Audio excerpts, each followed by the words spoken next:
2 दिन पहले मैंने भाभी की देवर को कॉल किया था। भाई ये इतना नौटंकी है, अपने चैनल पे बैठ के तो बहुत हीरो बनता है, परंतु जब मैंने उससे सवाल करना शुरू किया, ये मुझे कह रहा था कि वैदिक काल में ब्राह्मण गाय का मांस खाते थे।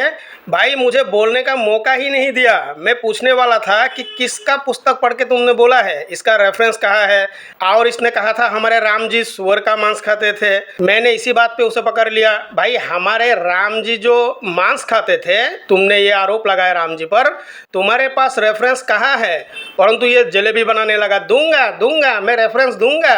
तू हक देगा पेंट में मेरे भाई। मांस खाते थे, इसका रेफरेंस दो। राम जी सुअर का मांस खाते थे, जो तू बोल रहा है उसका रेफरेंस तुझे मैं दूंगा। आपने वीडियो में बोला है ना। ठीक है हाँ हाँ, सुन तो सही। हाँ बोल। बाद में मुझे कहने लगा वैदिक काल में ब्राह्मण गाय का मांस खाते थे। तुम्हारे पास एक भी बातों का सबूत नहीं। भाई तुम दूसरे की सुनी सुनाई बातों पे वीडियो बना डालते हो।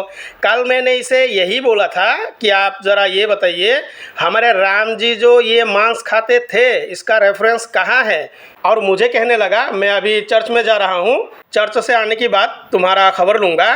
बाद में देखिए मैंने इतना कॉल किया भाई, एक भी कॉल रिसीव तो किया नहीं और मेरे नंबर को ब्लॉक कर दिया। ये आप लोग खुद देखिए मैंने कितना फ़ोन किया था इस व्यक्ति को, देखिए।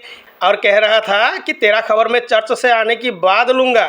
भाई तुम कुछ जानते नहीं हो, ऐसे ही चैनल खोल के तुम बैठ गए। भाई तुम्हारे पास कुछ भी नहीं है। मैंने बाइबल से भी इसे सवाल किया था। मैंने कहा था कि भाई ये तो इजराइल देश का पुस्तक है, ये मानने के लिए तैयार ही नहीं है। भाई तुम्हारे बाइबल में लिखा हुआ है कि ये इजराइल देश का पुस्तक है, फिर भी तुम मानने के लिए तैयार नहीं हो। तो भाई तुम बाइबल के मानने वाले कहाँ से हो गए। जिस बाइबल में ये लिखा हुआ है, जिस काली पुस्तक में ये लिखा हुआ है कि ये इजराइल देश का पुस्तक है और इसका जो परमेश्वर है वो भी इजराइल देश का है, तो इसे भी मानने के लिए इनकार कर दिया, इसे भी इसने नहीं माना। तो तुम क्या मानोगे, अपना मन मर्जी से चलोगे। भाई चलो, तुम्हें क्या बनाना है वीडियो, क्या नहीं बनाना है ये तुम जानो, परंतु एक भी बात कहोगे ना तो उसका रेफरेंस पूरी तरीके से रखना कि मैंने यहाँ से पढ़ के बोला है। आज तक मैंने इतना वीडियो बनाया, हर एक वीडियो में मैंने रेफरेंस दी है कि देखिए बाइबल की इस पुस्तक की यहाँ लिखा हुआ है कि यहोवा इजराइल देश का गॉड है। मैंने अच्छी तरह से रेफरेंस दिया है, तुम्हारी तरह मैंने इधर उधर की बातें नहीं की। भाई ये देखिए मैंने कितना कॉल किया इसे, ये देखिए ये कह रहा था चर्च से आने के बाद मैं तेरी खबर लूँगा। देखिए भाई, अगर दोबारा वीडियो बनाएगा ना तो इस बात को क्लियर करना, वैदिक काल में ब्राह्मण गाय का मांस खाते थे, ये तुम्हें कहाँ से मिला। इसको अच्छी तरह से अपने चैनल पर क्लियर करके बोल देना कि मैंने यहाँ से पढ़ा है, उसके बाद मैं तुम्हारा खबर लूँगा।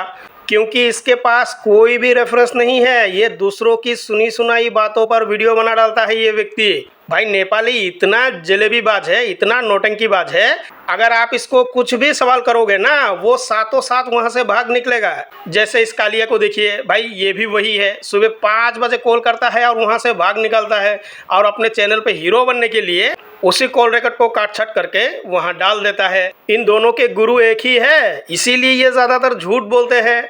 और इनके गुरु ने इन्हें सिखाया कि दूसरों के ऊपर सवाल करो, जब तुम्हारे ऊपर सवाल आएगा तो इसी तरह से जलेबी बना के वहाँ से भाग निकलना।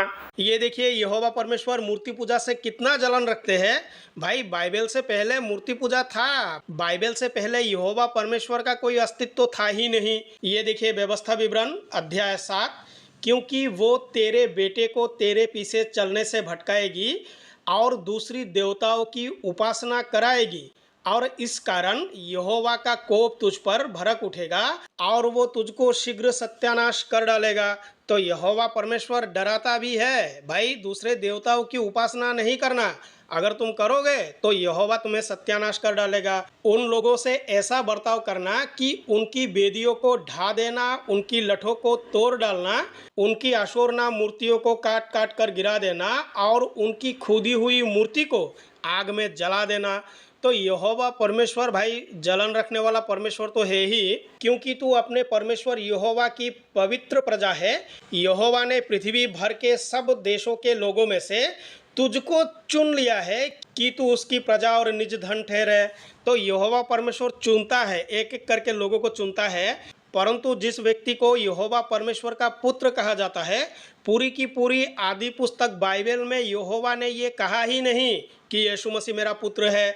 और जिस समय फरीसियों ने यीशु मसीह से पूछा था कि तेरा पिता कहाँ है, उस समय यीशु मसीह ने ये भी नहीं कहा तुम जिसे गॉड मानते हो मैं उसी का पुत्र हूँ। यीशु मसीह ने ये बिल्कुल नहीं कहा, क्योंकि यीशु मसीह अच्छी तरह से जानते थे ये होना संभव नहीं है, इसीलिए उन्होंने नहीं कहा। और बाइबल आदि पुस्तक में यहोवा परमेश्वर ने कहीं पे भी ये नहीं कहा। अगर कहा है तो दिखा दीजिए कि यहोवा ने ये कहा। देखिए तो बंधुओं, वीडियो को लाइक करें, शेयर करें, चैनल को ज़रूर सब्सक्राइब करें। मिलते हैं अगली वीडियो में। धन्यवाद।